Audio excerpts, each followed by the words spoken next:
বাইরে থাকলে খুব একটা নিরামিষ খাবার খাওয়া হয় না ঠিকই, কিন্তু যতটা পারি কিছু কিছু দিন নিরামিষের বারগুলো মেনে চলি। যেমন আজ বৃহস্পতিবার ছিল পৌষ মাসের লক্ষ্মী পুজো, যেটা আমাদের বাঙালিদের অনেকের বাড়িতেই হয়ে থাকে। তো যাই হোক, নিজের বাড়িতে নেই তাতে কি, যেখানে থাকি সেটাও তো একটা বাড়ি, তাই না? তো লক্ষ্মী পুজো উপলক্ষে যেহেতু নিরামিষ, তাই আজকে আমার রান্নাগুলোও ছিল অল্পের মধ্যে খুবই সুন্দর কিছু রান্না। তো কড়াইতে অল্প জল গরম করে তার মধ্যে প্যাকেট থেকে ধোকাটা দিয়ে মিনিট পাঁচেক নাড়িয়ে চাড়িয়ে হালকা টাইট অবস্থায় একটি প্লেটে তুলে নিলাম।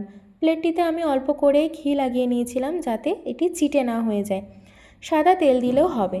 তারপর আমি হাতে করে ভালো করে একটু ম্যাশ করে নিয়ে এটি খুন্তির সাহায্যে বরফি আকারে কেটে নিলাম। ছুরি দিয়ে কাটলে আরও ভালো হয়, কিন্তু আমার হাতের সামনে তখন ছুরি ছিল না, তাই খুন্তি ব্যবহার করেছিলাম।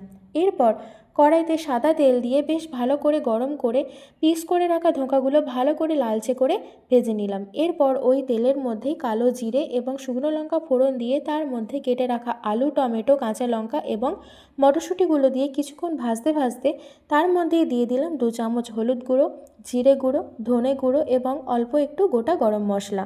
তারপর দিলাম পরিমাণ মতো লবণ এবং আদা বাটা। এরপর কিছুক্ষণ ভালো করে কষিয়ে নিয়ে পরিমাণ মতো জল দিয়ে নাড়িয়ে চাড়িয়ে আলুগুলো সেদ্ধ হওয়া পর্যন্ত অপেক্ষা করব।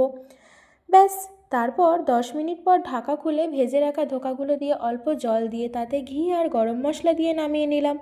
নিরামিষ তরকারিতে একটু ঘি আর গরম মশলা দিলে যেন স্বাদটাই পাল্টে যায়। তো আজকের মেনুতে ছিল গরম ভাত, সরু করে আলু ভাজা, লাউ দিয়ে মুগের ডাল এবং ধোকার তরকারি। তো মাঝে মাঝে নিরামিষের দিন এরকম আইটেম থাকলে মন্দ হয় না, কি বলো তোমরা?